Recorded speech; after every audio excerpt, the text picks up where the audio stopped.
Hello my dear শুরুগুলো, আজকে আমরা পড়বো ফাইল। আমরা সাধারণভাবে যে প্রোগ্রামগুলো লিখি সেই প্রোগ্রামগুলো কোথায় লিখি?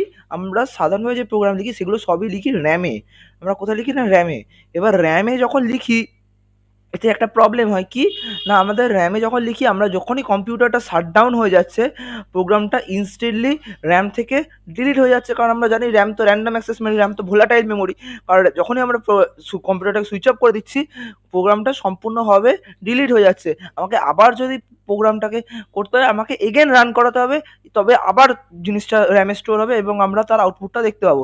এর ফলে কি হচ্ছে, আমাকে বারবার বারবার আমাকে আউটপুটটা দেখার জন্যে আমাকে বারবার প্রোগ্রামটাকে রান করাতে হচ্ছে। এই জিনিসটা, এই প্রবলেমটা থেকে বেরিয়ে আসতে আমরা ফাইল ইউজ করি, যেটা আমাকে হেল্প করে কোনো জিনিসকে রিড বা রাইট করতে সাহায্য করতে পারে। আমাদের র্যাম, আমরা যা ইনপুট নিচ্ছি বা যা আউটপুট দিচ্ছি আমরা আগে দিতাম র্যামে, এবার এখন র্যাম ছেড়ে আমরা হার্ড ডিস্কে দেবো।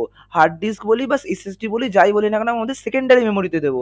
আমাদের সেকেন্ডারি মেমোরিতে আমরা স্টোর করতে চাই, সেই স্টোর করার জন্য আমাদের ফাইলস আমাদের হেল্প করে।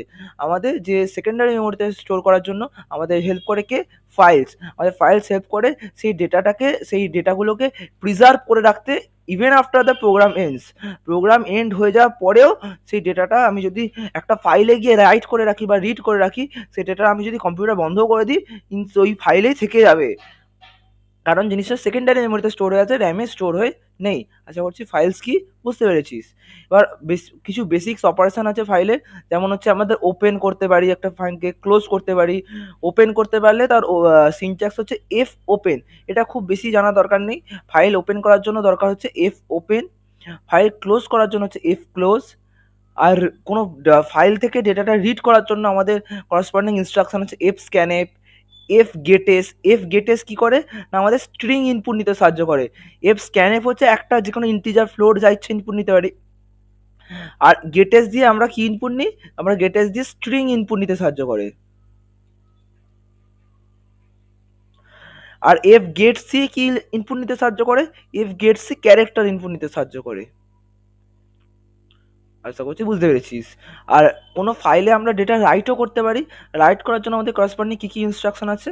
একটা হচ্ছে F print F. Print F তো আমরা জানি প্রিন্ট করতে সাহায্য করে, কিন্তু এফ যখনই সামনে এফ ইউজ করছে প্রিন্ট এফটা আমার কনসোলে হবে না, প্রিন্ট এফটা হবে ফাইলে। প্রিন্টটা হবে ফাইলে। আশা করছি বুঝতে পেরেছি। তারপর আছে এফ পুটেস। পুটেস কি করে না, পুটেস কিছুই করে না, গেটেস দিয়ে স্ট্রিং ইনপুট নিই আর পুটেস দিয়ে স্ট্রিংটা আউটপুটে দিই। এটা স্ট্রিংটাকে প্রিন্ট করতে সাহায্য করে, স্ট্রিংটাকে একেবারে কোনো লুপ ছাড়া প্রিন্ট করতে সাহায্য করে। আর পুট সি কি করে? ক্যারেক্টার, ক্যারেক্টার প্রিন্ট করতে সাহায্য করে। আশা করছি ফাইলের একটা বেসিক ধারণা তোদের এসছে। This ends your whole syllabus. এতে এই ভিডিওটার মধ্যে দিয়ে তোদের সি প্রোগ্রামিংয়ের আমাদের প্লেলিস্টেরটা শেষ হলো, যেটা পিপিএস এর ওপর সি প্রোগ্রামিংয়ের একটা আমরা প্লেলিস্ট কন্টিনিউ করেছিলাম। এই প্লেলিস্টটা আমরা এই ভিডিওটার মাধ্যম দিয়ে কমপ্লিট করলাম।